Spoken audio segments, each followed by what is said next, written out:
What's going on, guys? I want to go over a topic that I think is very much overlooked in the church today, and I think that if we really get down what I'm about to mention, that we'll see a lot more revival happening in America and a lot more people giving their lives to Jesus. You see, I'm in a barn right now, and this is a really gorgeous barn, actually. It's got multiple stories to it. It's a very old, rustic barn. So if you look at it from the outside, it's a really awesome looking barn. You can take a lot of really cool pictures of it, and something you'd probably see in a movie or something like that. But when you get really close up to the barn, just like you can see behind me, there's a lot of holes, there's a lot of cracks. And you can't see in front of me, but what I'm looking at is a bunch of even larger cracks and larger holes. And actually, door over here is actually completely ajar. And I could easily kick a soccer ball through it right now. It's so wide.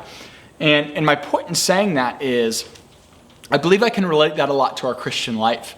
And Jesus really touches on this point in Matthew 23, where he's talking to the Pharisees, and he's actually rebuking them for the way that they live. And he says to them,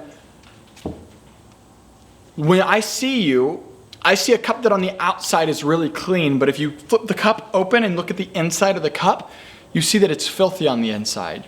He said, just like you see like a mummy's tomb or something, where it's gold and you see this gorgeous design on it and all these different beautiful colors on it, when you open it up, it's dead bones inside. And the point that Jesus was getting at was, as cool and as great as you look to the rest of the crowds, as pretty as people see you on the outside, doesn't change where your heart is. Right? And Jesus says that God might judge, that man might judge by outward appearance, but God judges by the heart. That's said in the book of Samuel. And so often in our lives, just like when that was said in the book of Samuel to David, it was compared to all of his brothers who were stronger, more handsome, and better off in regards to being fit for a king than David was.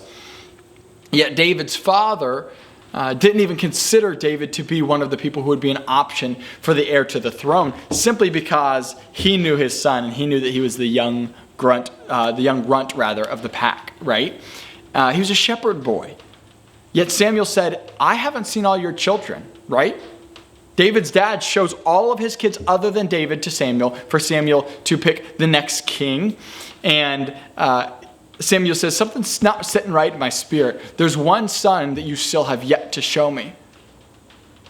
And then after that, he brings David and he says, that's the one. He said, I know what you were thinking, Dad. He said, Dad, you were thinking, who's the strongest, who's the best looking, who's the most popular, who's the one that everyone's going to really enjoy being around? Yet God doesn't care about those things. God cares about a man's heart. And if the heart of a man is seeking God with everything that they have, it's going to transform everything about the people around them as well, right? We're called to be the light of the world. And when we as the light walk into a dark room, the dark room lights up. And that's a spiritual picture for when we look like Jesus. When there's people who are living in sin around us, they'll do one of two things. They'll turn into light like we are, or they'll run away from the light. John 1 explains that the light, or the darkness runs from the light lest its deeds be exposed by the light. And we're called to be the light of the world, a city on a hill. It's like a light that you don't put on a basket, but you rather let it shine for all of the room to see. And our Christian walk should be the exact same way. And you don't become a light because you just think about being a light all the time. You're the light of the world because of your heart change, because of us bearing good fruit, right? Jesus goes on to say in Matthew 7, good trees bear good fruit, bad trees bear bad fruit. And we know the kind of tree it is by the fruit that it bears. Jesus says that the eye is the lamp of the body. And if the light that comes into that eye is darkness, then how great is that darkness? And I believe that so many times in our Christian walk, we let what we see through the lamp of our entire body, our eye, be such darkness, such filthiness, such junk, that it's actually leaving us a place where the light that's in us is actually just darkness. And how great is that darkness? That is like the finest definition of deception. And I believe Jesus is calling the church to rise up from among them, to say, I'm not going to stand for this mediocre way of Christian living.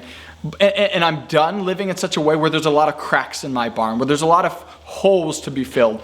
But rather, I'm going to fill all those cracks, and I'm going to make sure that everything in my life is revolving around Christ, so that no longer is it kind of Christ-looking, kind of Christian-looking on the outside, because I went to church, and I might even serve every once in a while at the church, and I might even go to a mission trip every few years. But Jesus didn't ask for those things. He asked for us to deny self and pick up our cross daily. For whoever finds his life will lose it, but whoever loses his life for the sake of Jesus will find it. Matthew 16:26, he goes on to say, for what profit is it if a man gains the whole world, yet loses his soul?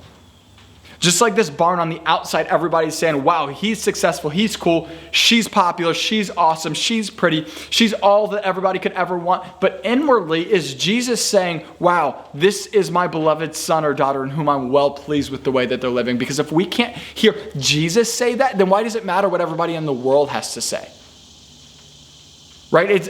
We're holding on to all of this stuff in this world that doesn't matter, that's going to burn up one day, that's going to die when we do. And God's saying all of those are perishable, but your heart is eternal. Your spirit is eternal, and you're going to spend an eternity with Jesus or apart from Jesus. And my question to you today is, are you going to let the stuff of this world mean more to you than Jesus? Or are you going to lay all of those things aside? Allow Jesus to sit on the throne where he rightly deserves and rightly belongs to be. And we submit, drop to our knees and say, God, not my will, but yours be done.